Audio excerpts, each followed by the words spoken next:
ਸਵਾਗਤ ਹੈ ਜੀ ਤੁਹਾਡਾ ਆਪਣੇ ਚੈਨਲ ਦੇ ਉੱਤੇ। ਆਪਾਂ ਅੱਜ ਲਾਸਟ ਸੈੱਟ ਕਰਾਂਗੇ ਇੰਡੀਅਨ ਕੌਂਸਟੀਟਿਊਸ਼ਨ ਦਾ। ਠੀਕ ਹੈ ਜੀ, ਸਟਾਰਟ ਕਰਦੇ ਹਾਂ 83 ਕੁਐਸਚਨ ਤੋਂ। If a minister loses a no confidence motion then, ਜਦੋਂ ਵੀ ਕੋਈ ਮਿਨਿਸਟਰ ਹੈ ਜਿਹੜਾ ਸੈਂਟਰ ਦੇ ਵਿੱਚ ਕੈਬਨਿਟ ਦੇ ਵਿੱਚ ਉਹਦੇ ਵਿਰੁੱਧ ਅਵਿਸ਼ਵਾਸ ਪ੍ਰਸਤਾਵ ਜਿਹੜਾ ਉਹ ਪਾਸ ਹੋ ਜਾਂਦਾ ਤਾਂ ਕੀ ਹੁੰਦਾ? ਤਾਂ ਜਿਹੜੀ ਸਾਰੀ ਕੌਂਸਲ ਆਫ ਮਿਨਿਸਟਰ ਹੈ ਉਹਨੂੰ ਰਿਜ਼ਾਈਨ ਦੇਣਾ ਪੈਂਦਾ, ਅਸਤੀਫਾ ਦੇਣਾ ਪੈਂਦਾ। ਠੀਕ ਹੈ ਜੀ, ਸਾਰੇ ਦੀ ਸਾਰੀ ਜਿਹੜੀ ਕੈਬਨਿਟ ਹੈ ਉਹਨੂੰ ਅਸਤੀਫਾ ਦੇਣਾ ਪੈਂਦਾ। 84 the only instance when the president of India exercised his power of veto related to, ਕਿਹੜੇ ਐਕਟ ਸੀ ਜਿਹੜਾ ਜਿਹਦੇ ਵਿੱਚ ਪ੍ਰੈਜ਼ੀਡੈਂਟ ਨੇ ਵੀਟੋ ਪਾਵਰ ਯੂਜ਼ ਕੀਤੀ ਸੀ ਅਤੇ ਕਿਹੜੀ ਕੀਤੀ ਸੀਗੀ? ਇਹ ਸੀ Indian post office amendment bill ਸੀਗਾ। ਇਹ ਆਇਆ ਸੀ 1986 ਦੇ ਵਿੱਚ। ਠੀਕ ਹੈ ਜੀ, ਤਾਂ ਉਦੋਂ ਪ੍ਰੈਜ਼ੀਡੈਂਟ ਸੀਗੇ ਜੈਲ ਸਿੰਘ, ਗਿਆਨੀ ਜੈਲ ਸਿੰਘ ਪ੍ਰੈਜ਼ੀਡੈਂਟ ਸੀਗੇ। ਉਹਨਾਂ ਨੇ ਪੋਕਟ ਵੀਟੋ ਸੀ ਉਹ ਯੂਜ਼ ਕੀਤੀ ਸੀ। 1986 ਦੇ ਵਿੱਚ ਇੰਡੀਅਨ ਪੋਸਟ ਆਫਿਸ ਦਾ ਐਕਟ ਆਇਆ ਸੀ, ਅਮੈਂਡਮੈਂਟ ਬਿੱਲ ਸੀ। ਅਗਲਾ ਕੁਐਸਚਨ ਦੇਖਦੇ ਹਾਂ। ਇਹਦੇ ਵਿੱਚ ਪੁੱਛ ਰਹੇ ਨੇ ਪਾਰਲੀਮੈਂਟ ਅਤੇ ਸਟੇਟ ਦਾ ਜਿਹੜਾ ਅਸੈਂਬਲੀਜ਼ ਨੇ, ਵਿਧਾਨ ਸਭਾ ਅਤੇ ਲੋਕ ਸਭਾ ਦੀਆਂ ਜਿਹੜੀਆਂ ਵੋਟਾਂ ਨੇ ਉਹ ਕੌਣ ਕਰਾਉਂਦਾ ਹੈ? ਉਹਦੀ ਜ਼ਿੰਮੇਵਾਰੀ ਕਿਹਦੇ ਕੋਲ ਆ? ਉਹ ਹੈਗੀ ਇਲੈਕਸ਼ਨ ਕਮਿਸ਼ਨ ਕੋਲ। ਇਲੈਕਸ਼ਨ ਕਮਿਸ਼ਨ ਇਹ ਕਿਹੜੇ ਆਰਟੀਕਲ 'ਚ ਆਉਂਦਾ?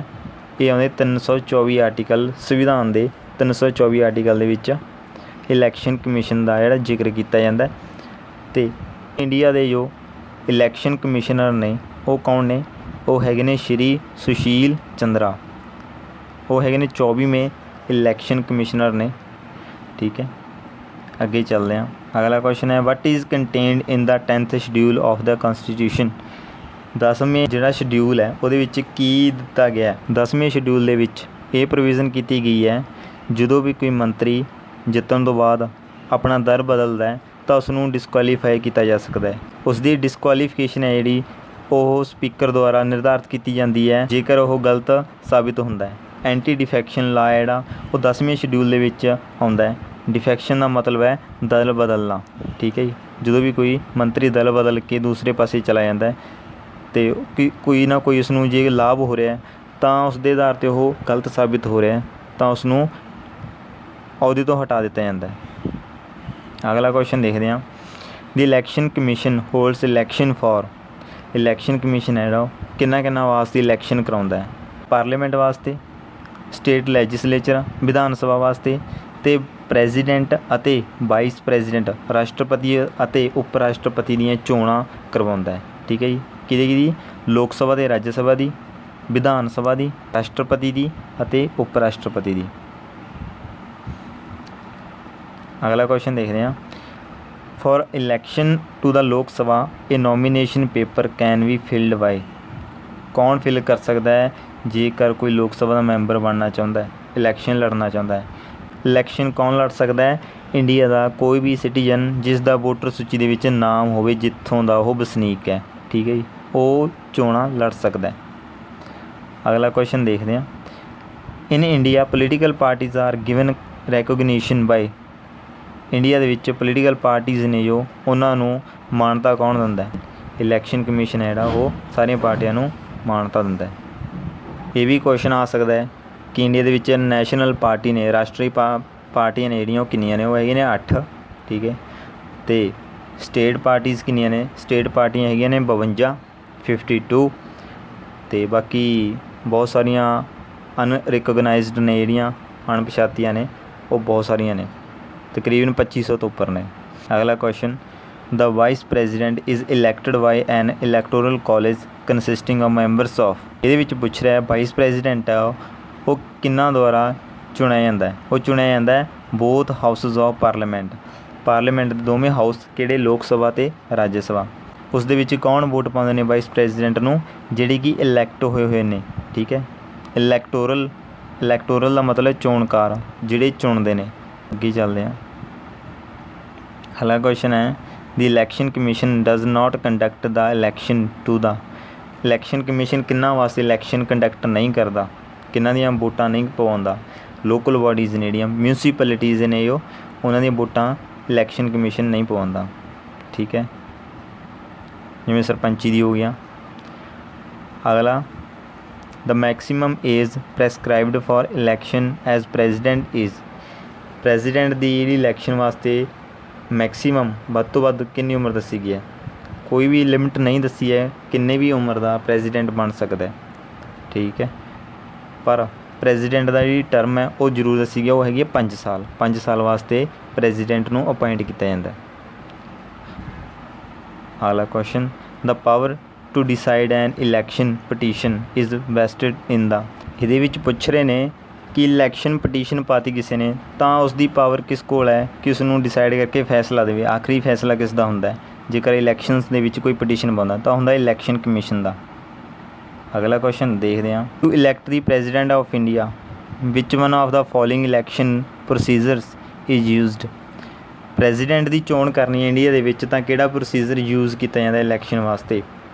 ਆਨਸਰ ਹੈ system of proportional representation by means of the single transferable vote.